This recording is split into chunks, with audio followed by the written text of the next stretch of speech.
Berlin dungeon, a place where history's darkest shadows clung to the walls like silent witnesses to the atrocities of the past. As a paranormal investigator with a fascination for historical mysteries, I found myself drawn to the underground labyrinth that concealed the echoes of a haunting Nazi legacy. Little did I know that the strange energy in the Berlin dungeon would lead me on a harrowing journey through the spectral remnants of World War II. The descent into the Berlin dungeon was marked by a chilling air, thick with the weight of history. As I navigated the dimly lit corridors, I felt an unsettling energy tingle against my skin. The remnants of the Nazi regime seemed to linger in the shadows, and the dungeon walls whispered tales of unspeakable horrors that had unfolded in the dark recesses of the past.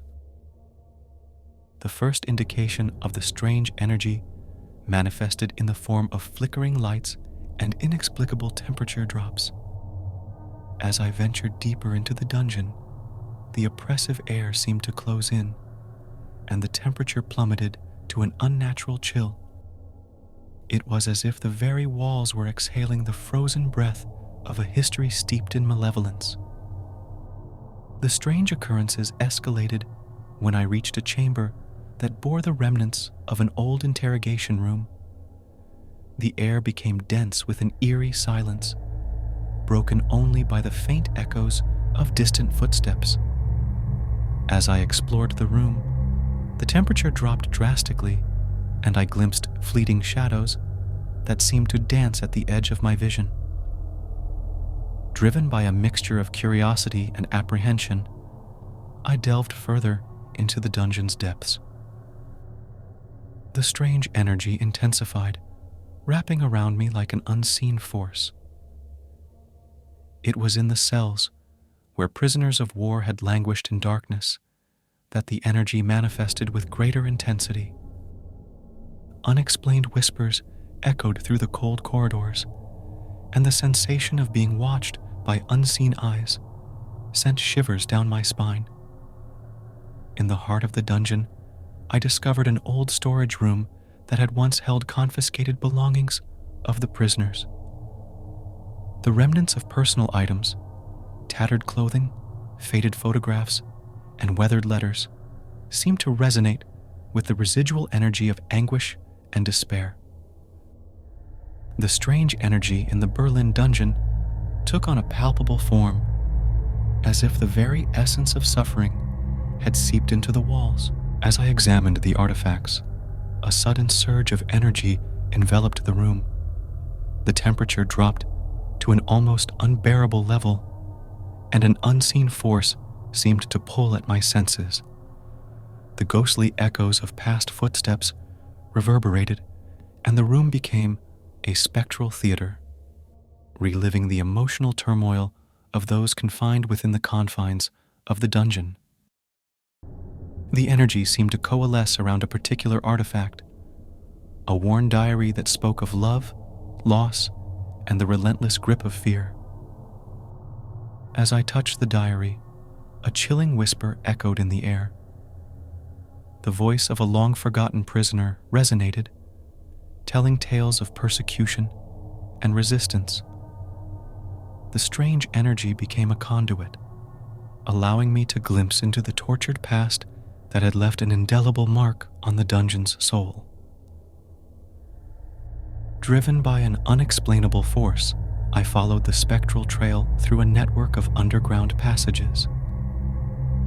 The strange energy guided me to a hidden chamber where a forgotten relic lay, a relic that bore the symbol of a secret society associated with the Nazi regime.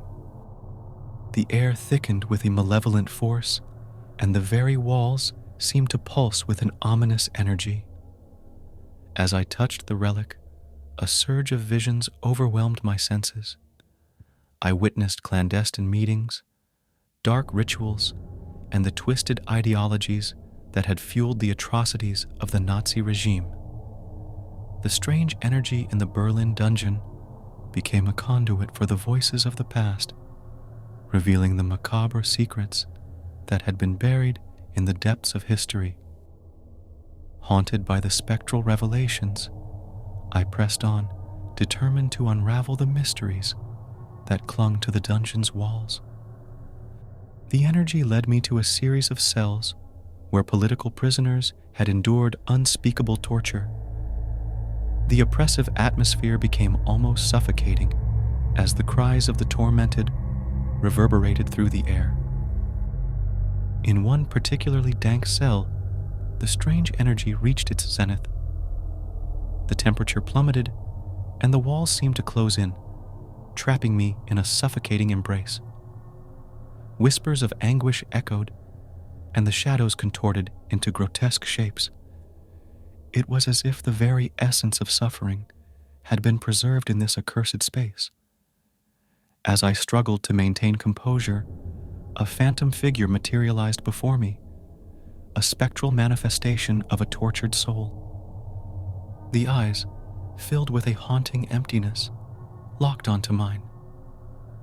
The strange energy seemed to gather around the apparition, amplifying the visceral pain that emanated from its ethereal form. The apparition spoke without words, its silent screams reverberating through the dungeon. The strange energy, a conduit for the collective suffering of the oppressed, overwhelmed my senses. It was a visceral communion with the tormented souls that had left an indelible mark on the Berlin dungeon. As the phantom figure faded, the oppressive atmosphere lifted, and the strange energy that had gripped the dungeon began to dissipate. I emerged from the underground labyrinth, haunted by the harrowing journey through the spectral remnants of the Nazi past. The Berlin dungeon, once shrouded in the strange energy of historical malevolence, now stood silent. The echoes of the past lingered, a testament to the atrocities that had unfolded within its cold stone walls. The strange energy had unveiled a chilling chapter of history, leaving me to grapple with the lingering echoes of suffering that clung to the dungeon's haunted depths.